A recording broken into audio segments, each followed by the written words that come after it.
is a charlotte aux pommes, a deliciously flavored marmalade of apples baked in a buttery, toasty case.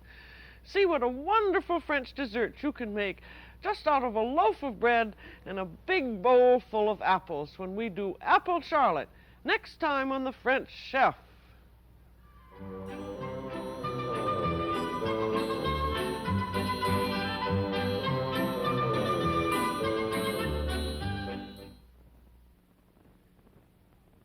This is a charlotte aux pommes, a beautifully flavored marmalade of apples baked in a toasty, buttery case. See what the French can do with just a big loaf of bread and a big bowl of apples when we do apple charlotte today on The French Chef.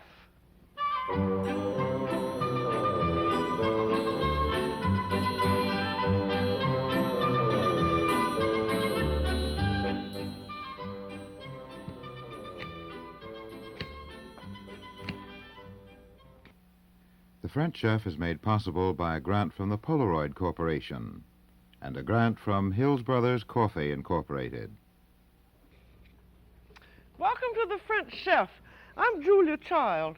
You know, I think apples are everybody's favorite fruit since Adam and Eve, and apples have so many lovely connotations, like an apple for the teacher, or if you love someone, he's the apple of your eye, or if you want to impress someone, you polish up the apple. And I think even if some people who don't like desserts very much, they always like an apple dessert, like a homemade apple pie or apple brown Betty. And what we're going to do today is a French type of brown Betty called a charlotte aux pommes, or apple charlotte. And for it, we need a whole lot of sliced apples. We need 5 or 6 quarts of them. And this is the kind of kitchen dog work that you just got to do as fast as you can, otherwise the dessert seems like a dog. And slicing apples you can do fairly quickly. Now there is a thing called a sort of apple corer and slicer, and you can use that if you want. It's just has some segment places, and you put your apple down and go, "Arr!" And then this is designed by someone who's never done apples, obviously. The bottom doesn't come out, so I just take the top of the sink thing, you know, the sink knob, and push it down on that and pull out the core. Then you have your apples all in slices, and then you just take the peel off. And if you think that's a nice way to do apples, you can do them that way. I frankly think that just the plain old hand slicing is the easiest, where I always cut the apple into quarters, and then with one movement and a very sharp knife, cut out the core and then around the peel. And I find this goes very quickly. And then if you have to slice them, you just hold it over your measure and just slice them like that. You see, I think this goes very well, but you have to be sure that you have a good sharp knife. And I think if you're used to using a knife and practice with it, you find you can do things like slicing much more quickly than you used to be able to do. And now what we're going to do is to make a very fancy type of French apple sauce. And we need 5 or 6 quarts of apples. This is going to serve 6 people. And the type of apple to use is something that is crisp and full of flavor. If you can find what they call a tart cooking apple that has flavor, that's fine. I'm using red Gravensteins, which I like very much, but as long as it has flavor and crispness, that's the kind of apple to use. And then when you have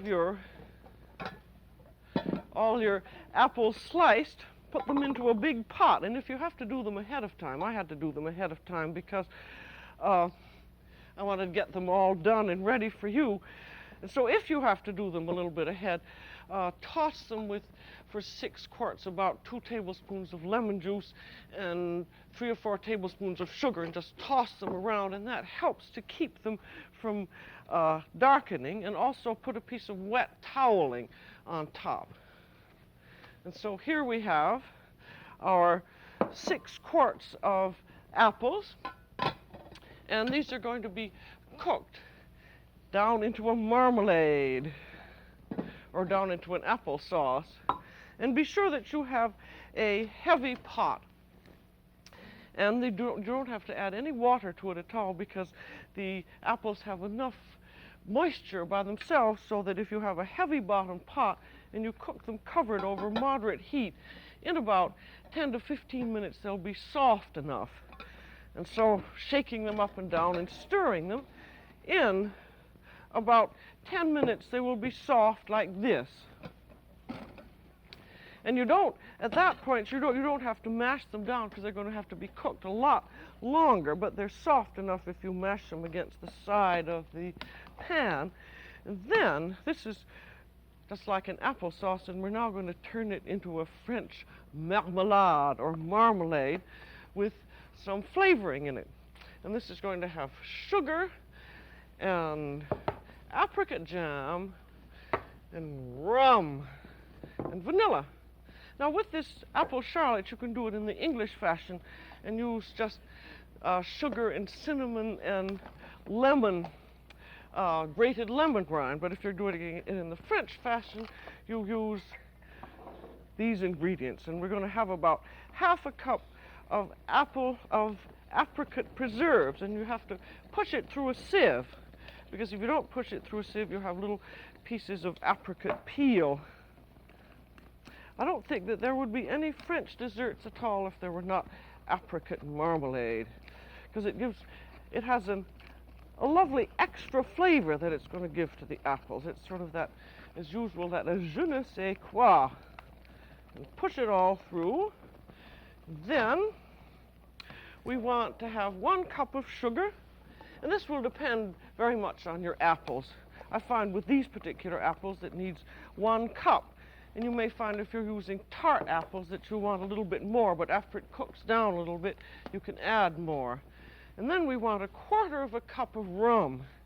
And this is another part of the je ne sais quoi. And I'm using dark Jamaican rum. If you're going to use rum in cooking, you should use the dark rum, otherwise you might just as well not use it at all, because it's the dark that has the most flavor. And then we want 2 teaspoons of vanilla. So I'm going to put in about 2 teaspoons of vanilla extract. And be sure when you're using vanilla, don't use imitation extract. Use the real vanilla extract. And then we want 3 tablespoons of butter. I've got some melted butter here, and that makes about 3 tablespoons. And then this has got to cook down for 30 or 40 minutes. And if you want to do it fairly fast, you can put it over fairly high heat and stir it around. But if the other thing is you've got to keep stirring it if you're going to cook it fairly fast, because as it begins cooking, you're going to see it's going to go foom, foom. It's going to look just like a volcano. And when I was cooking some last night, I was cooking it rather fast because I was in a hurry, and it just went absolutely all over the stove, because it just goes foom, up like that. And my husband put a stick over the stove and hung the cover on right to about here, and then it didn't get all over the stove.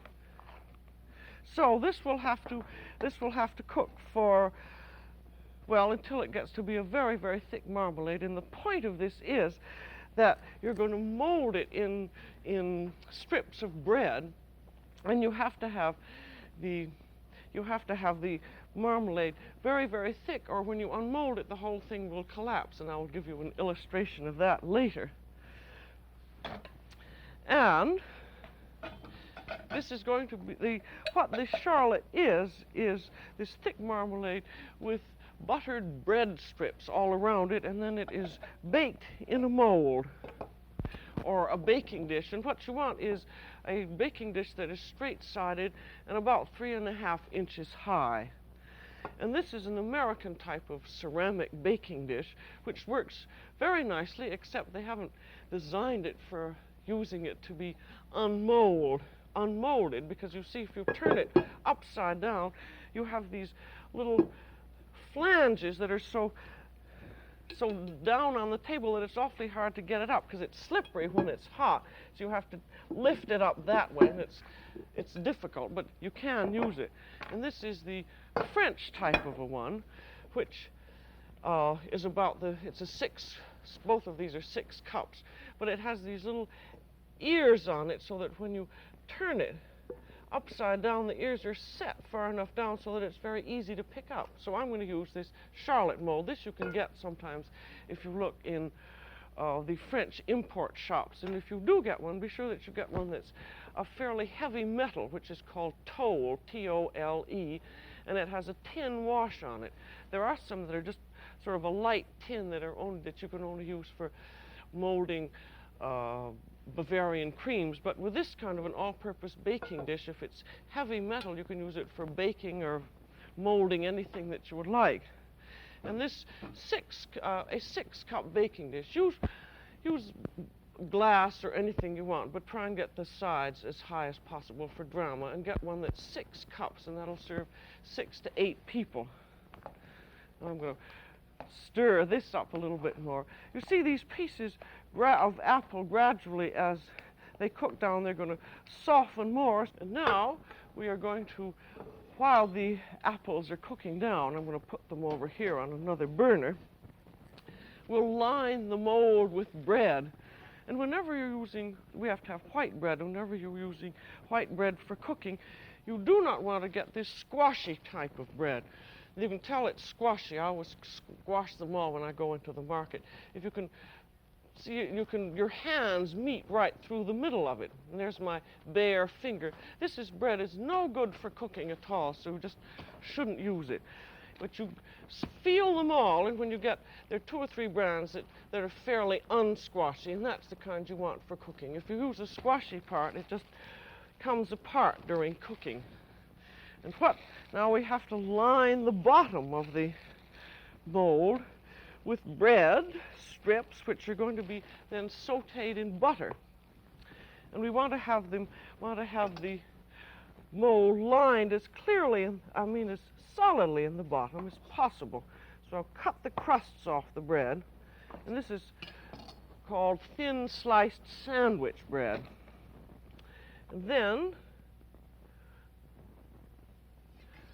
put the bread into a square, and then put the mold on top. I'm going to move this a little closer to me, and cut around the bottom, because we want to have the bottom of the mold covered, and cut it very slightly larger than the bottom of the mold, because when you saute the bread, it's going to shrink a little bit. And we want to have the bottom as well covered as possible so that when this Charlotte is cooked, it will unmold properly.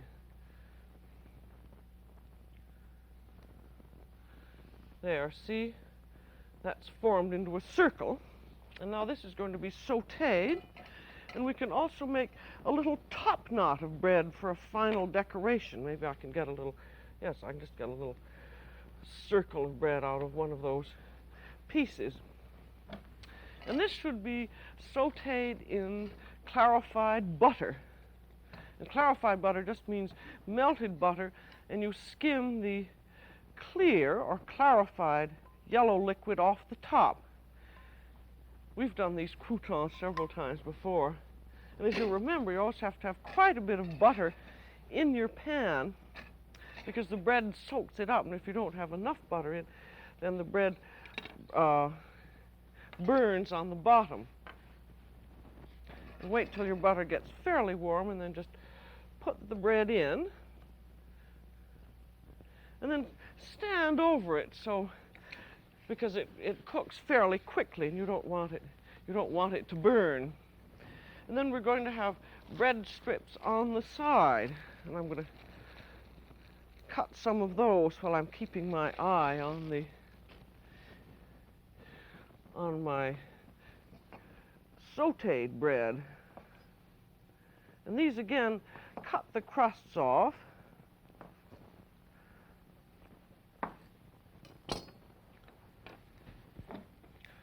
Now, see how that is. This is just be very lightly brown. See, that isn't quite browned enough. I'm going to turn it over anyway. turn my heat down just a little bit.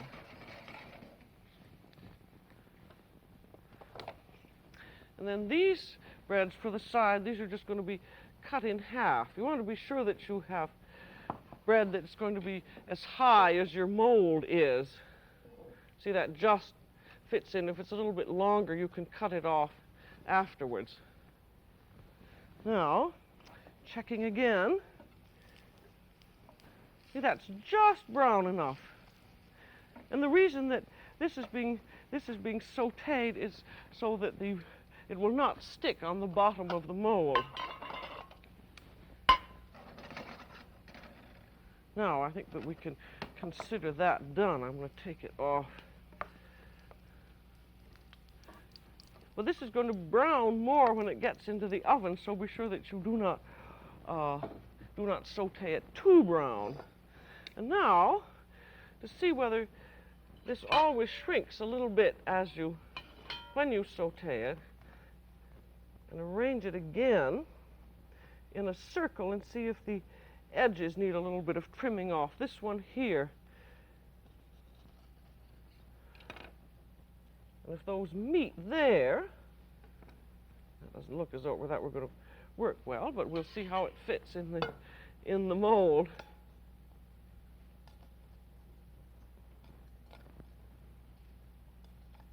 Yeah, that does. There's a little bit of space there, but that's quite all right. And now you have your little top knot, and keep that aside until you have cooked the dessert, and then that goes on at the end. And now we have to dip the bread strips in melted butter. Well, I guess I can just dip it in that. And this again should be clarified butter. And then these strips get just placed around the edges of your mold. I can probably dip in 2 or 3 at first. You see what really very simple ingredients this is all going to be, and it's very much like your brown Betty, except in typical French fashion, it is decorated up.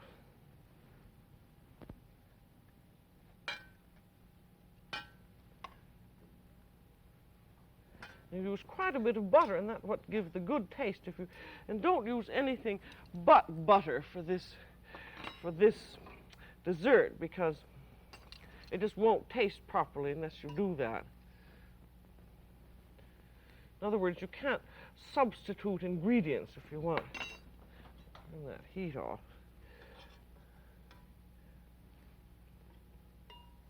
You could arrange this with your fingers. I'm trying to learn to be more fancy with spoon and fork.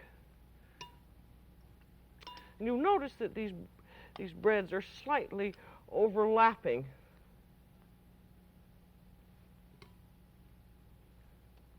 I'll put that. In French, this is called chevaucher. Well, I think I'd do that better with my fingers, but I ought to learn to do it with a knife and fork. Well, I'll do it this way now, which is really much easier.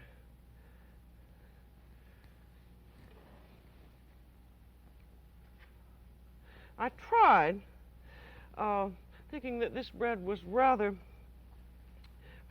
thick. I tried thinning it down by cutting it in half so that it was a thinner slice of bread, and you will see the result later. Don't do it. The bread should be somewhat thick so that it will, not too thick. This is about a little over 1/4 of an inch probably. But if it's too thin, the charlotte will collapse. And now, the mold you can get aligned ahead of time, and you can do the marmalade ahead of time. And I'm going to show you what it looks like after it's all cooked down. You see, this here is still soft and liquid, and some of the apples haven't even cooked down. But as you can see, the puree itself, or the sauce, is very thin. But when you've finally done it, you see that's cooked way, way down. This was 6 or 8 cups of apples, and it's cooked down to 4 cups. You want about 4 cups. And notice, see, when you lift it up, that it holds its shape quite nicely in the spoon, and it also, it holds its shape in plops on top of the sauce. And this is the whole crux of this apple charlotte, in that you get your apple sauce or marmalade very thick and concentrated, and then be sure and taste it and see if you need any more sugar or anything else. This is hot. It's delicious, I must say. I think I wouldn't like it as well done in the English way with just lemon and cinnamon. I think this rum is just marvelous with it. You don't even know that it's rum because all the alcohol is cooked out, of course. And now you're ready to fill your mold.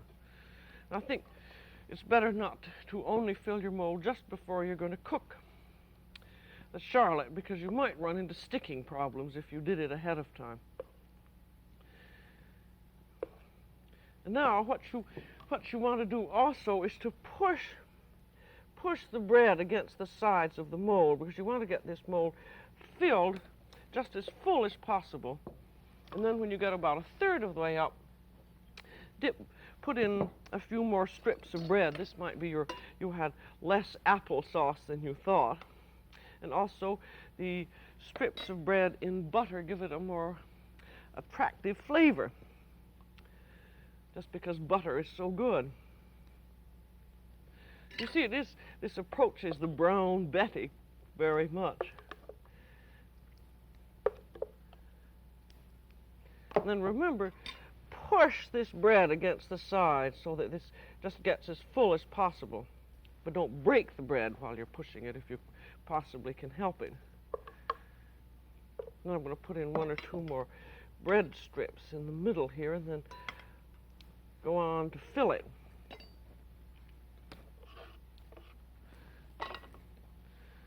That'll all go in.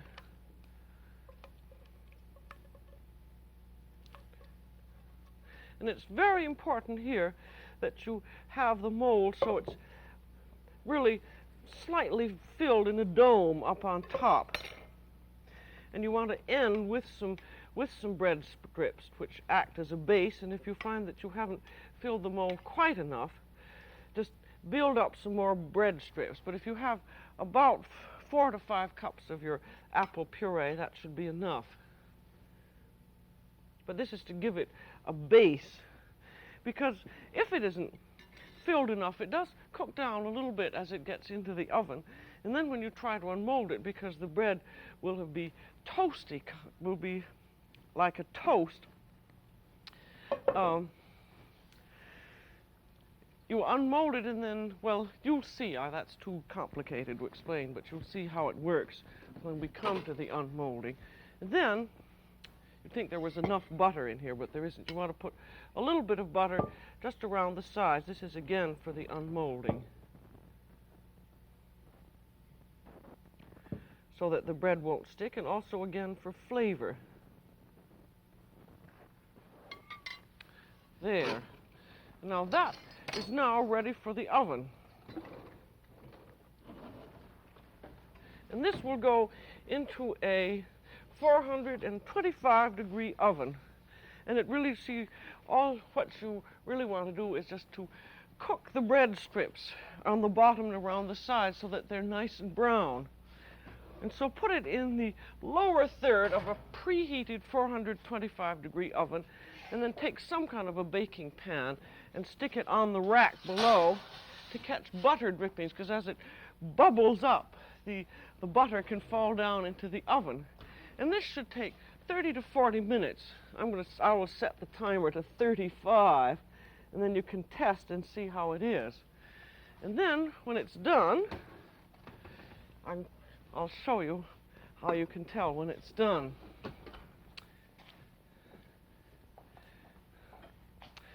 And this is when you push back the strips of toast, and you see that they're brown all the way around, sort of a nice light golden brown. And then when it's done, you want to let it rest. And they usually say 15 or 20 minutes, but I found that it's best to let it rest a good half hour or more because it really has to settle and cool off so that the apple puree will settle.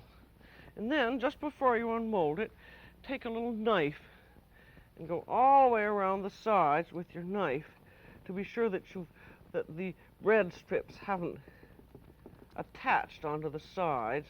And do that a good once or twice just to make sure that you don't have any stickies there. We're always unmolding, but molding things is very French. Well, just like taking apples in a loaf of bread. Now, I hope that's all ready to go. And then put the dish upside down on it. Now, here's your very important thing is you get it down on the plate. Lift your mold up. And if you see the slightest sign of collapse, put the mold down on again. And you can see if it begins to bulge. And then lift it up again. And if it starts collapsing, just leave the mold where it is and wait. But as soon as the apple puree has set enough, you find that you can that it will unmold nicely. And if it's cold enough, see, then it will usually begin to collapse very slightly like this, but hold on to it.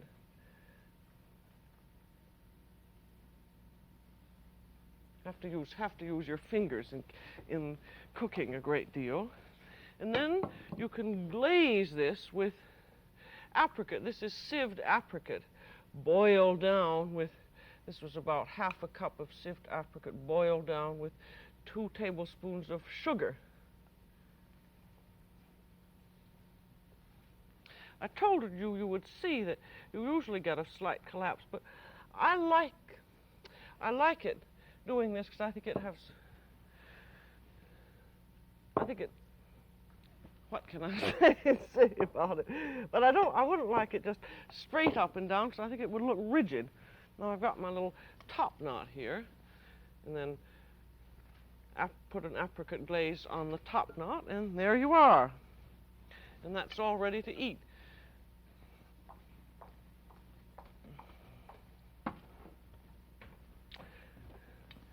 And this is an apple charlotte, because of the unmolding problem, is eaten either warm or cold.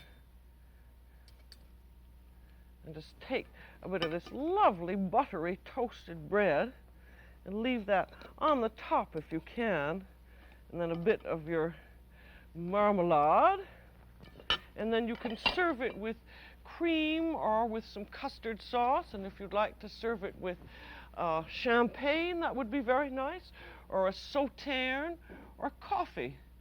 And now we've done a number of charlottes here, but the charlotte aux pommes is the oldest one of all. It dates way back to the end of the 17th century, and it was named presumably after Queen Charlotte of England, who was the wife of George III. But it has a definitely French flavor and is delicious. So that's all for today on The French Chef. This is Julia Child. Bon appétit. The French Chef has been made possible by a grant from Hills Brothers Coffee Incorporated and a grant from the Polaroid Corporation.